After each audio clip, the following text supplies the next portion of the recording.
The more you associate happiness with curiosity, the happier you'll be when your curiosity is satisfied. Welcome to the Happy Channel. It's TRS Clips. So there was one phase at the beginning of my career when I just graduated from Xavier's, and I had started doing ad films. I had gone down south to do an ad film, and one of the model coordinators asked me if I wanted to audition for a Malayalam film opposite Mohanlal. Now, it was my dream to be an actor. I didn't know how it would materialize, right? Because I don't come from a film family. And my parents had given me the freedom to at least do television. But it took a lot of convincing, especially with my mother. My father was still okay. So I was like, if it happens somehow, it's fine. But, I don't know whether I'm going to be able to pursue it. And this opportunity literally fell into my lap. I auditioned, got through. The next thing I know, the director is in Bombay to meet me. My family, with family in tow, my parents and my sister and me landed up to meet the director, did the film. And after about, I think, maybe 10, 15 days of shooting for the film, suddenly the schedule was called off. And we were sent back to Bombay, and they didn't even tell me, the real reasons. And I didn't know anything. You're too new. No one on the unit is going to tell you the truth. I came back to Bombay, and I started getting offered lots of South films. And the South films as in Malayalam films. And I thought, oh my God, Mohanlal ke baad kaun? Vidya Balan. That's what I thought, right? And before I knew it, the news of my first film, Chakram, getting shelved came out. When that happened, now, this was a partnership that had delivered 8 blockbusters between Mohanlal and the director, Kamal. So now they said, oh, what went wrong there? This girl is jinxed. Because they labeled me jinxed, they started coming out in magazines and publications. I got thrown out of a whole lot of films that I'd been signed for. And when I say signed, there was no signing. It was all verbal commitments. So I think within a span of 3 years, there were 3 films. There was one film I was literally thrown out of after shooting for it for a week. There were 2 films, including Chakram, that got shelved midway. And there were 9 other films in which I got replaced. It was a very tough time. And I was like, I'm someone who prays a lot. And I was heartbroken. I was like, I had these conversations with God. I had a Sai Baba mandir close to my house in Chembur. I would go there when there was no one around in the night. I would sit there and I would have conversations with Baba, and I'd say, why did you dangle the carrot in front of me if this is what you were going to do? I couldn't understand because I had done nothing wrong, and I felt like I was being punished for something I hadn't done. I would cry a lot. I would fight a lot with my mother. But I would also have lots of conversations with my father, my sister, and my brother-in-law. And I felt like I really began to believe, Ranveer, that I'm jinxed. I think that's the worst. Because it's okay for me to tell you that, you're, just as an example, you're dumb. But if you begin to believe you're dumb because I am saying it, that is where the damage comes in, right? And I began to believe I'm jinxed.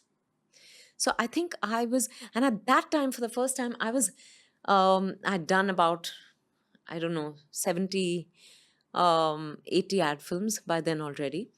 At that time, there were times, for the first time, I got dropped from an ad film at the nth moment. Another episode I did with Irfan, as a matter of fact, no one knows that Irfan and I have worked together. We did an episode for a television show. And amongst all the episodes, there were episodic stories. Amongst all the episodes that got released, ours was the only one that didn't. So it's like fear is a self-fulfilling prophecy. It's exactly like that. I began to believe it. Now, when I look back, I'm like, God knows what kind of faith I had to have gotten through that time, you know. Maybe your faith was being tested. It was being tested. I think it's like, um, you know, a diamond being polished. And I'm not meaning to say that I'm a diamond now, but you know what I mean, just as an analogy. I was really being put through the ringer to know who I am first, and to realize how much I love what I'm about to do, that I'm going to get the opportunity to do, because I'd like to believe that this is what I'm going to do lifelong. Like they say that sometimes the universe starves you Yeah. before it gives you what you need. Exactly. I think that's what happened.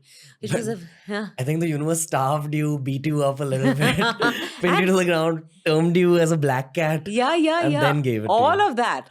You know, but the amazing thing is, despite that, which is why I'm saying, when we spoke about confidence a little while ago, there must have been some kind of self-confidence in there, some self-belief in there, despite all the hate, the anger I was feeling, because of the amount of rejection I was facing. I still think there was something that kept that fire burning.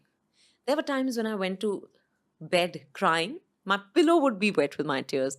But the next morning, I'd wake up with renewed hope. So I think there is definitely something inbuilt.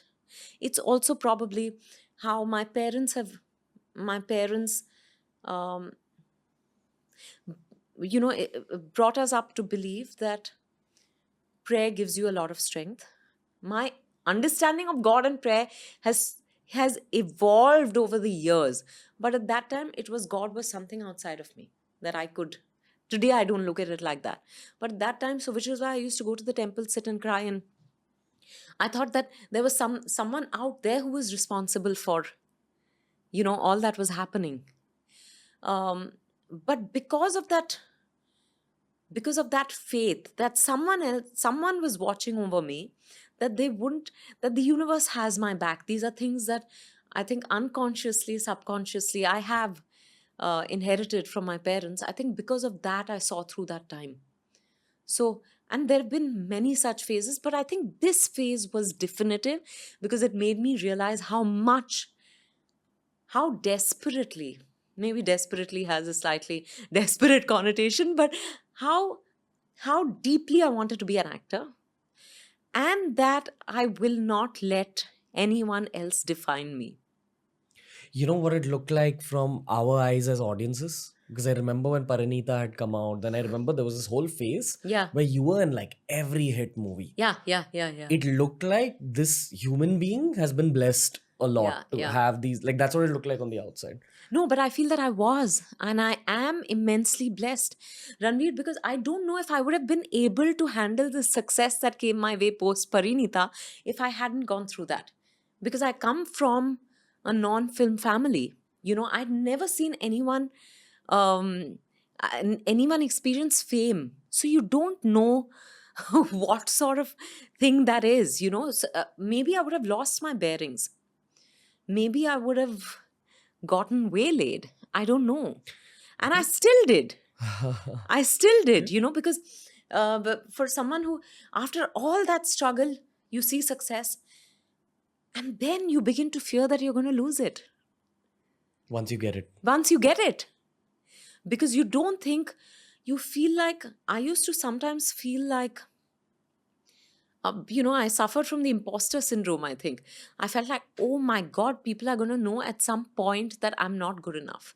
Because deep down, growing up a fat girl, I had that issue of feeling like I was not good enough. So, you know, there are no straight lines, right? It's all intertwined. There's no one answer, one solution. There's no one question. So I think that was definitely the most definitive phase. So TRS Clips has all sorts of videos and all sorts of playlists. Make sure you explore the channel by subscribing and heading to our homepage and reading through all the playlists.